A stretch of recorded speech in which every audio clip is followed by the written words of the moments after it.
वरदान मांग लो।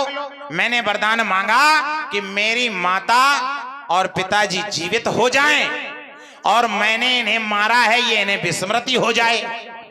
अब ईमानदारी से उत्तर करना, हमने माता का जीवन बचाया कि मारा? अगर हम उस समय क्षण मात्र के लिए फरसा नहीं चलाते तो दोबारा अपनी मां का शीश मां को देख नहीं पाते, क्योंकि पिता का प्रभाव था और पिता श्रापित कर देते या पिता भस्म कर देते या पिता कोई भी दंडित कर देते तो मेरे भाइयों समेत मेरी मां का आज वहां पर उस समय मैंने मां और भाइयों के प्राणों की रक्षा किया। शास्त्र कहता है जब पूरे विश्व पर संकट हो तब एक राष्ट्र को बलिदान करना हो तो कर दीजिए।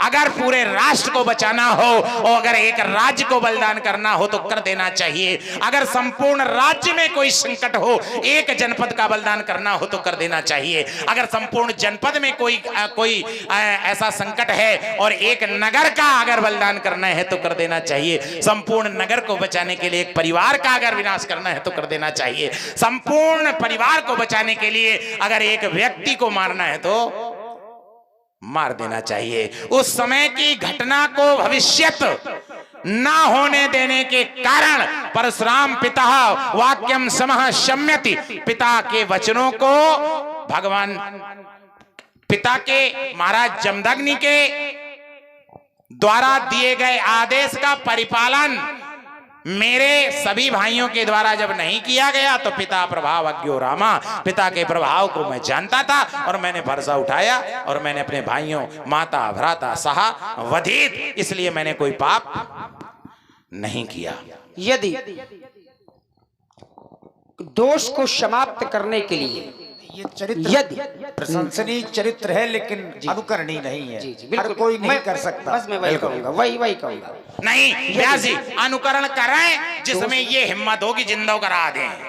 ऐसा ना हो कि भर से मसक दें और बाद में पोस्टमार्टम करावत फिरे। दोष को समाप्त करने के लिए यदि नियम को भी तोड़ना पड़े तो तोड़ देना चाहिए।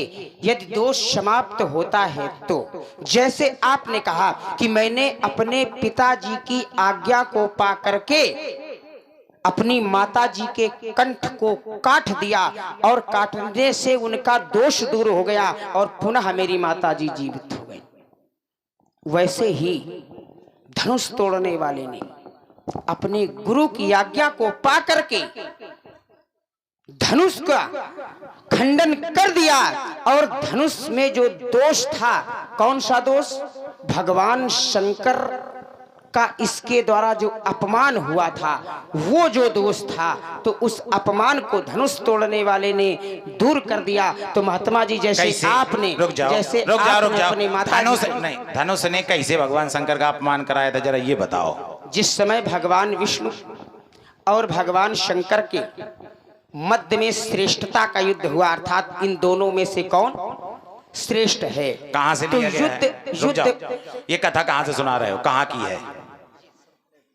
एक क्षण सुनिए तो पूरी बात। चलो ठीक। अब बालक हूँ, सुनते नहीं। आओ बालक बने रहो। हम सुनाए कहां से ये हमें नहीं पता है। हमारे गुरुजी हमको सुनाते हैं तो हमने आपको बता दिया। ये ना बताओ कि कहां से सुना रहे हैं। हमें जो गुरु से प्राप्त है वही मैं सुनाऊंगा। अब आपको जो प्राप्त है वो आप सुनाओ। तो महात्मा फिर क्या हुआ? जब जैसे ही युद्ध प्रारंभ ही हुआ तो भगवान शंकर ने अपने अजगौ को और भगवान विष्णु ने अपने सारंग को, जैसे ही भगवान विष्णु ने सारंग की टंकार मारी तो जैसे ही टंकार मारी तो ये अजगौ स्तंभित हो गया। तो जैसे ही स्तंभित हो गया तो अजगौ चला ही नहीं, अर्थात युद्ध नहीं हुआ। केवल युद्ध होने के पहले ही अजगौ स्तंभित हो गया। तो इससे श्रेष्ठता का आकलन हो गया और भगवान शंकर का अपमान हुआ। तो इसको भगवान शंकर ने त्याग दिया। इसके दो प्रमाण मिलते हैं। कौन कौन से? एक तो जनक के पूर्वज देवरात को दे दिया और एक आध्यात्म प्रमाण का प्रमाण मिलता है कि इसको त्यागने के पश्चात उन्होंने परशुराम जी को दे दिया।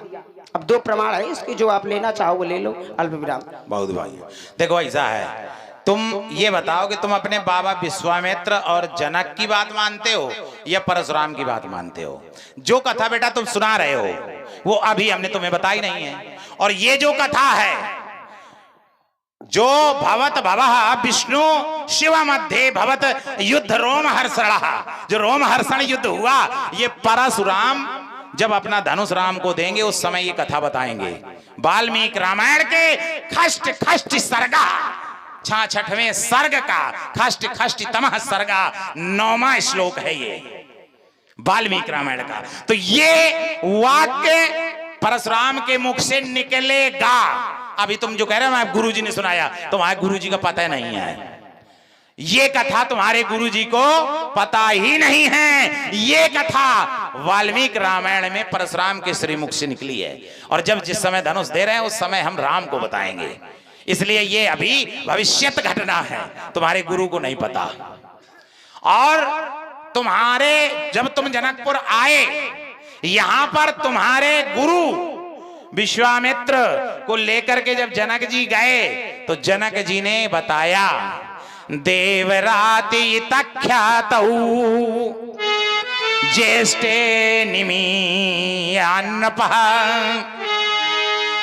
देवरात इति ख्यातौ निमिवंशे महीपते न्यासो सहितम शिवः प्रदायते प्रसीदयत् प्रसन्न। हाँ सुन लो, देवराति देवराति देवरात जो है, देवरात इति ख्यातौ, देवरात प्रसिद्ध राजा महाराज निमि के वंश में ज्येष्ठो महीपते, ज्येष्ठ महीपतों की श्रेणी पर आने वाले महाराज देवरात को शिव प्रदान आए सब प्रसीदयत्, प्रसन्न होकर के प्रसन्न मुद्रा में दिया। ये जनक ने विश्वामित्र को बताया, और ये 66वें सर्ग के चौथा मंत्र वाल्मीकि रामायण का घर में जाकर के पढ़ना, ठीक, तो प्राप्त हो जाएगा। तो ये महाराज जनक के द्वारा प्रस्तुति दी गई। तो जनक की अब मानो और विश्वामित्र के मानो, परशुराम की अब अभी से मानने लगोगे, आपकी न मानो, नहीं मानो, हमारी मानो, लेकिन जब हम कहें अभी हमने बताया नहीं तो तुम हमारे अंदर की बात कैसे बता रहे हो। चलिए, हमें तो ये ज्ञात हुआ कि नहीं आपने ही दिया था जनक को, और आपने ही कहा था कि इसके माध्यम से, तो ये को मंत्र पढ़ो, आप प्रण करना, मंत्र पढ़ो या चौपाई को दो भाई। देखो ऐसे सुनिए सुनिए, महात्मा सुनने का प्रयास करिए, जैसे मैं दादा नहीं, हम सुनने आए, बीच में नहीं बोलता। आओ ना बोले, नहीं बोलोगे क्या बोलो बताओ। देखिए देखिए, भाषा महत्व नहीं रखती है, बात व्यक्ति के समझ में आनी चाहिए। मैं तो ये कहता हूं कि गूंगे व्यक्ति से अगर बात की जाए, गूंगे व्यक्ति से बात की जाए तो व्यक्ति को गूंगा ही बनना पड़ता है। लेकिन यहाँ देखो पहले कैसे बैठे हैं, बात नहीं, यहाँ का मैं क्या कहना चाहता आप समझिए। तो भाषा महत्व नहीं रखती है, महत्व केवल ये रखता है कि समझ में आना चाहिए। अब मालूम पड़े समझ में ना वैसे ऊपर निकल जाए तो फायदा का। तो वही मैं कहना चाहता हूं कि आपने भी तो एक बार दिया था, कौन सा प्रमाण सही माना जाए, बात ये मैं कहना चाहता हूं। ये आग्रह है, कोई इसमें तर्क वितर्क वाली बात नहीं है भाई। विषय तो यही है कि उसमें आपने दिया और आपने कहा कि आवश्यकता के अनुसार तुम इस पर प्रण करना, और अब जब वो तुलवा दिया गया तो आपके द्वारा क्रोध प्रस्तुत किया जा रहा है। विषय ये बनेगा महात्मा जी, अगर अब आप धनुष तोड़ने वाले का विरोध करेंगे तो समझ लेना, हे सभा से भाग जाओगे, हे मुझे धनुष संभालूंगा, बोलो के व्यर्थ चक्कर में धनुष सर कर उठा लूंगा, मुनि रघुवंश सखल है, लेख नहीं दब सकते, जगत की तंचल लज्जा पर विषम विषकाल खा लूंगा। तुम्हें क्या हो गया, अकड़ते ही तो जाते हो, इस जगत के वीर सिंहों को मुनि फरसा दिखाते हो। तुम काल कुछ ना उठा लिया, मरे मराए फिर रहे हैं। सुनो है, तुम कुछ करतूत ना करे भैया, हम को उठा के दिखाओ।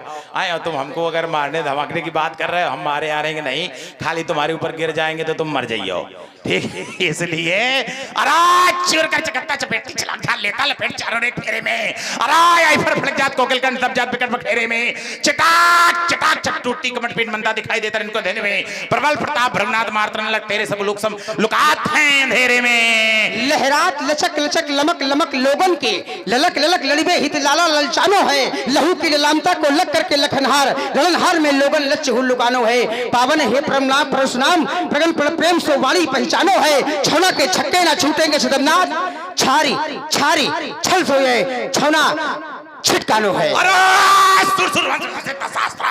जिसका इस जहान में कोई ना जोड़ा था, अरे काटा था इसी कठिन कुठार धांसू, जिसका छात्रवंश में कोई ना जोड़ा था। अरे मूर्ख लक्ष्मण हम वही है, लक्ष्मण लखन वही है परशुराम, जिसने छात्रवंश का बच्चा तक न छोड़ा था। अरे मोड़ा था, अरे मोड़ा था खडानन का आनन हमी ने, और युद्ध में गणेश का हमी ने दांत तोड़ा था। भूल जाइए शकर्म के उले को फानी वो समय पड़ेगो मुकाबला जब दशरथ के लाल से। भाग जाइयो महेंद्राचल, सूरत न दिखाइयो, वीर रघुवंशी रण में लड़े काल से। ये फरसा को छुपा लीजिए, ये फरसा को छुपा लीजिए। देखो आप कुछ दबाव माने है, देखो दबाव में आए, डिराग है। फरसा को छुपा लीजिए। अब अगर फरसा को न छुपा पाओ तो हमको दे दो, पुराना लोहा है, हम इसे बेच के खा लेंगे पट्टी और आपकी हो जाएगी छुट्टी। तो फरसा को छुपा लीजिए, धनुष को दुरा लीजिए, ऐसा ना हो धोखा लखन लाल से तुमको समझाओ चुपचाप चले जाओ, नहीं तो युद्ध करो ये छत्री के लाल। लेकर के फरसा जाता था समरवाही, काट काट वीरों के झुंड में लगाता था, काट काट माने न मानन के मान मत, बड़े बड़े वीरों के छक्के छुड़ाता था।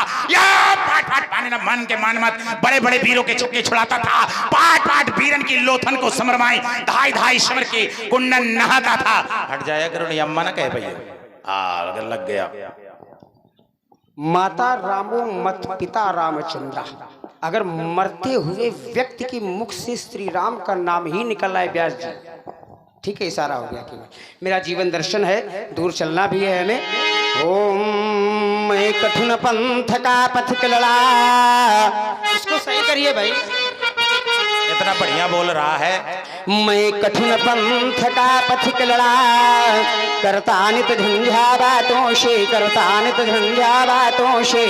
ये प्राकृतिक प्रकोप ना डरा सके हमको अपने आघातों से, हमको अपने आघातों से। मैं चला जहां मैं जिस पथ पर,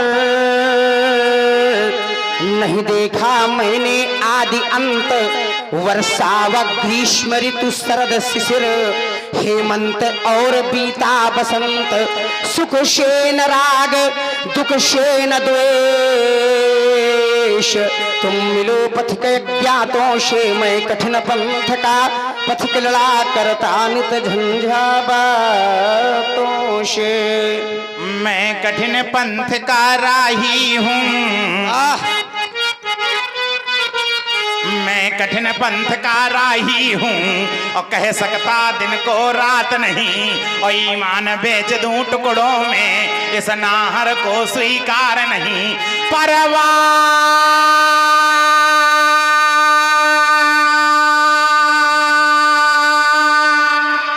नहीं अगणित बाधाएं, ये आती हो तो आने दो।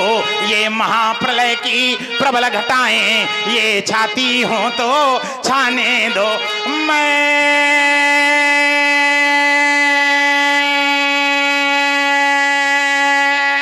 आशावादी मानव हूँ, हो सकता कभी निराश नहीं। और ये जीवन मेरा दास बना, पर मैं जीवन का दास नहीं। मुझे अंगारों से भय न कभी, मुझे अंगारों से भय न कभी। हम तूफानों में चलते हैं, यह दिनामान यह धनुष लिए, उन लहरों में हम चलते हैं। अरे देखूंगा दुष्टों की भुजाओं में, अरे देखूंगा हाँ कितना भुजबल है वह बैरी।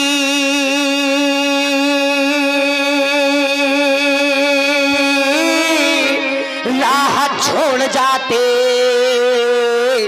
जिन राहों पे मैं चलता हूँ, मैं कठिन पंथ का पथिक लड़ा, करता नित झंझा बातों से। पापों से बोझले वसुंधरा, और आपने श्री कौशलेंद्र गुरुदेव जी 11 पुष्प मुद्राएं श्री परशुराम जी लक्ष्मण जी के चरणों में समर्पित कर रहे हैं। साधुवाद। पापों से बोझले वसुंधरा, पाताल मार्ग जब खोज रही थी, ये मानवता के वक्षस्थल में ये दानवता जब लौट रही थी, जिस समय खुले बाजारों में कन्याएं बेची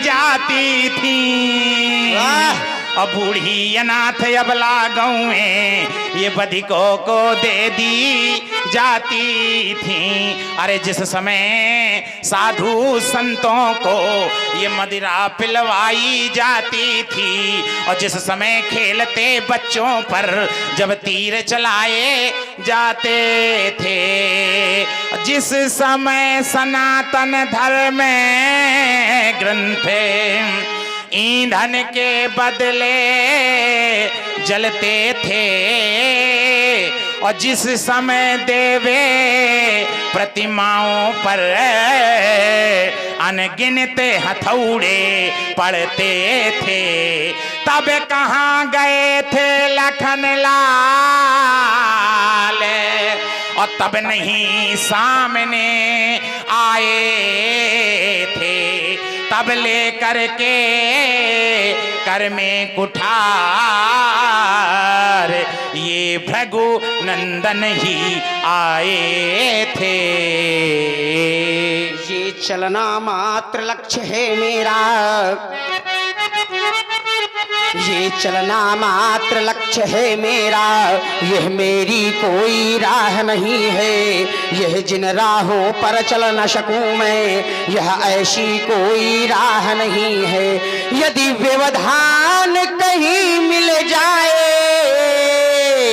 तो गति और तीव्र हो जाए, ये साज श्रृंगार करे चेतनता, ये अंतराल प्रमुदित हो जाए, ये साज श्रृंगार करे चेतनता, ये अंतराल प्रमुदित हो जाए। ककड़ीले पथरीले पथ पर, ये ककड़ीले पथरीले पथ पर चलने को मैं मचल गया हूँ, ये ऐसे भी अवसर आए जब गिरा उठा फिर संभल गया हूँ। ये पांव तले अगणित बाधाएं, ये पांव तले अगणित बाधाएं, पर अधरों पर आह नहीं है, यह चलना मात्र लक्ष्य है मेरा, यह मेरी कोई राह नहीं है। तो दशरथ के लाला दे दो, बोल दो भाई। आप हैं श्री गंज वालों की ओर से ये एकादश पुष्प मुद्राएं श्री परशुराम जी लक्ष्मण जी के चरणों में समर्पित हैं। साधुवाद। दशरथ के नंदन पड़ जइयो जो फंदन माही, तो जमदग्नि के नंदन के बाण बड़े बंका हैं, और राम के समेत तुम्हें पड़ी हो ना दिखाई मोह, और हुई है युद्ध जब महाभयंका है, तब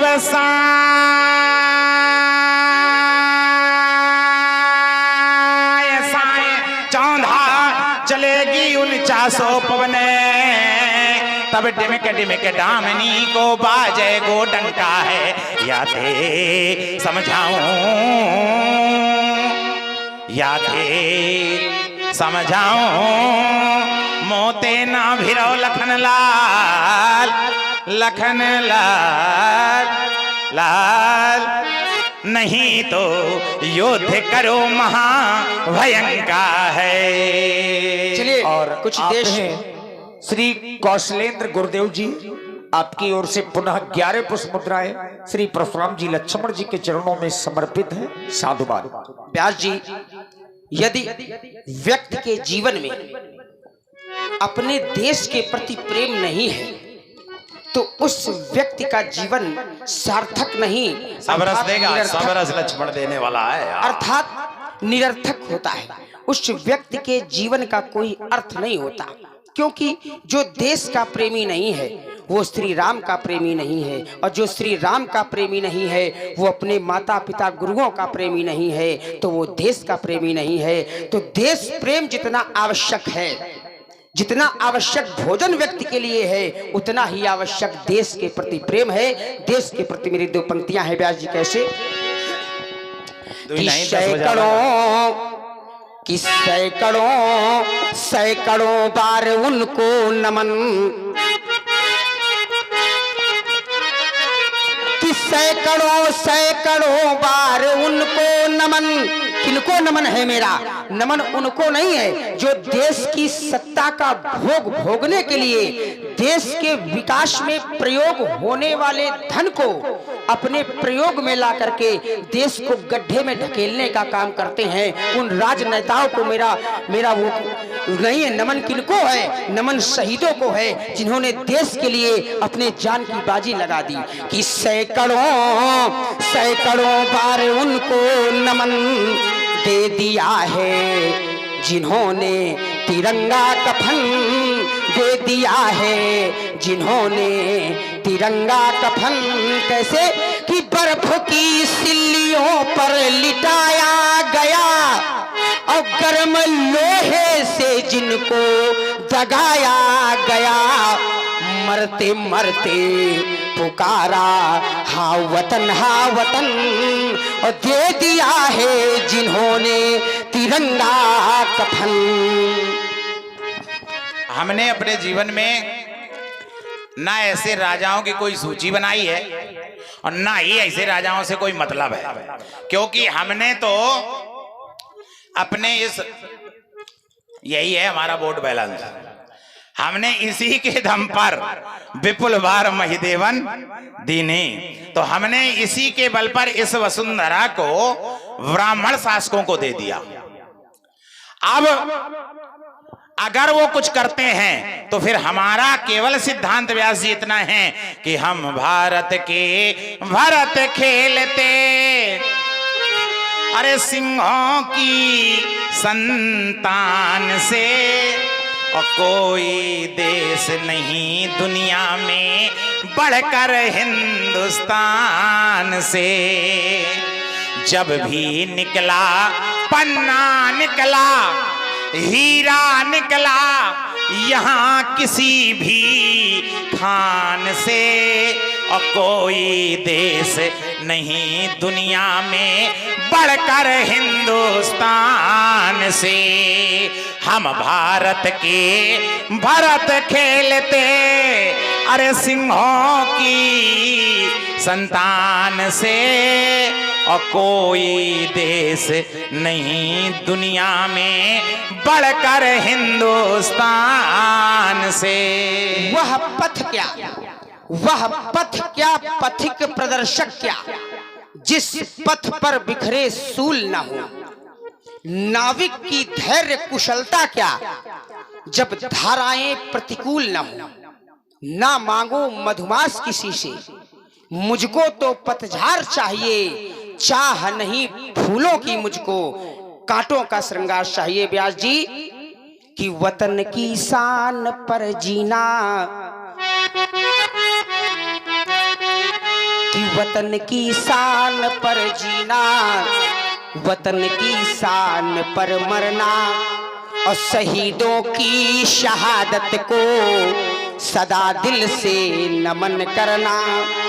कि सदा कुर्बान होने को, सदा कुर्बान होने को जो गौरव समझते हैं, और लगाते जान की बाजी नहीं दुश्मन से डरते हैं। लगाते जान की बाजी नहीं दुश्मन से डरते हैं।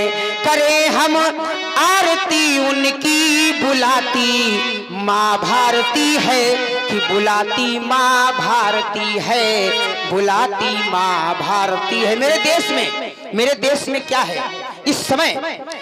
आशा तो दिखाई पड़ती है राम की, जरा समझिएगा आप लोग, आशा तो दिखाई पड़ती है राम की, और लेकिन जब पोल खुलती है तो आशा निकलती है काम की। तो ऐसे संत मेरे देश में होते हैं, कई सारे ऐसे संत हुए, उनके लिए कविता है कैसे कि शिकारी है नजर उनकी जो डाले राम नामी है,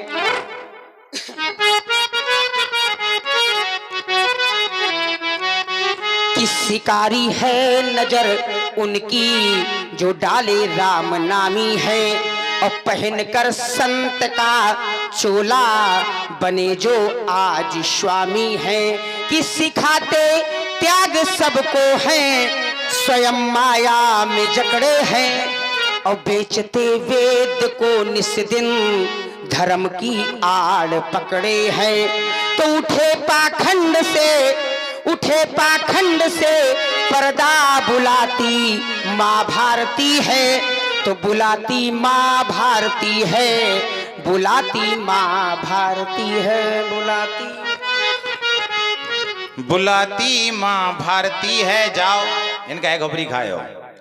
अरे हमारा कोई ये सिद्धांत नहीं, हमारा सिद्धांत है अलग है। कैसा है? को दुश्मन में जब भी आए, अरे दुश्मन को ललकारने, तो उंगली दांतों तले दबाई अचरज से संसार ने। को दुश्मन में जब भी आए, अरे दुश्मन को ललकारने, उंगली दांतों तले दबाई अचरज से संसार ने। बनते आए हैं हम पन्ने, अरे गौरव के इतिहास के, और साहस और वीरता अपने व्रत हैं 12 मास के। तो लाल लहू से हम लिख देंगे अरे अपनी अमर कहानी, और देश के काम नहीं आए तो है बेकार जवानी।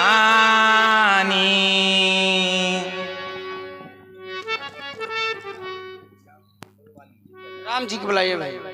महात्मा जी। लक्ष्मण थक गया भाई। नहीं, और सुनाओ थोड़े बहुत। चलिए, आपने कहा कि देश के प्रति आपने पंक्तियां प्रस्तुत की। यद्यपि व्यक्ति देश के प्रति समर्पित होता तो है, लेकिन जब कोई बात अपने ग्राम में आती है तो व्यक्ति उठ करके खड़ा नहीं होता। आजकल मेरे समाज में यह प्रथा बनी हुई है कि भाई भाई आपस में ही टकरा जाते हैं। यद्यपि किसी दूसरे व्यक्ति के पैर छुएंगे, लेकिन अपने भाई के पैर नहीं छुएंगे। यद्यपि ये जो द्वेष भावना हमारे समाज के अंदर जो फैली हुई है, इससे हमारे देश का उत्थान होने वाला है नहीं। तभी तो कहा गया जहां सुमति तहां संपत्ति नाना, और जहां कुमति तहां विपत्ति निधाना। तो जो घर में, जिस घर में सहमति है, जिस गांव में सहमति है, जिस जनपद में सहमति है, जिस प्रदेश में सहमति है और जिस देश में सहमति है, तो उससे सौभाग्यशाली और उससे शक्तिशाली कोई देश और कोई ग्राम नहीं हो सकता। तो महात्मा जी, इसलिए मेरा एक बार फिर से जीवन दर्शन में गीत एक प्रस्तुत कर रहा हूं। कौन सा है?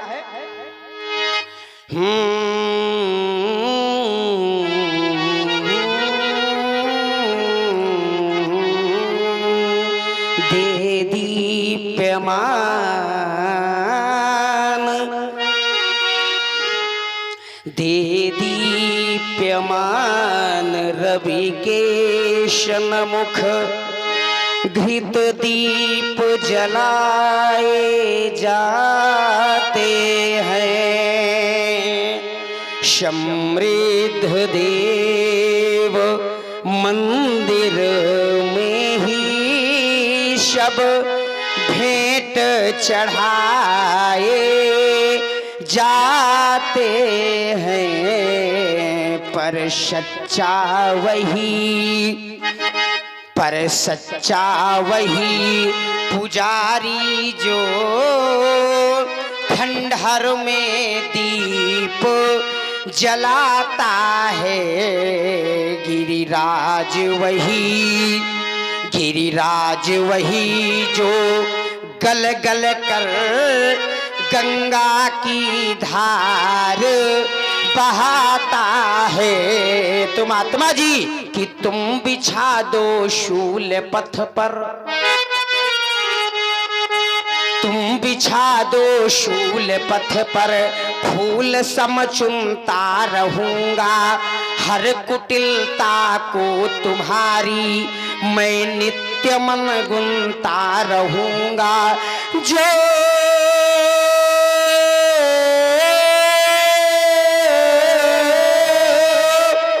जो प्रखर दिन कल बना हो, ये धूल उसको कब छुपाती, क्यों? क्योंकि चांदनी से चांद की आभा कभी छुपने न पाती। जब मझधार में नैया, जब लहरों का बेग तेज हो जाए, तो लहरों का बेग तेज हो जाए, तो माझी का इसमें दोष नहीं। और जब धाराएं प्रतिकूल न हो, तो गंगा का इसमें दोष नहीं। यद्यपि जब शंभु प्रसाद मिले कबहूं, तो फिर और प्रसाद मिले न मिले, और जब संतोष धन मिल ही गया, तो सब धन धूर समान भये। बोलो अति विनीत मृदु शीतल बानी, बोले राम जोर जुग पानी। राम जी ने देखा कि परशुराम जी के हृदय रूपी क्षेत्र में ये क्रोध रूपी अग्नि जल रही है, तो राम जी ने प्रार्थना रूपी जल डालने का प्रयास किया ताकि क्रोध शांत हो।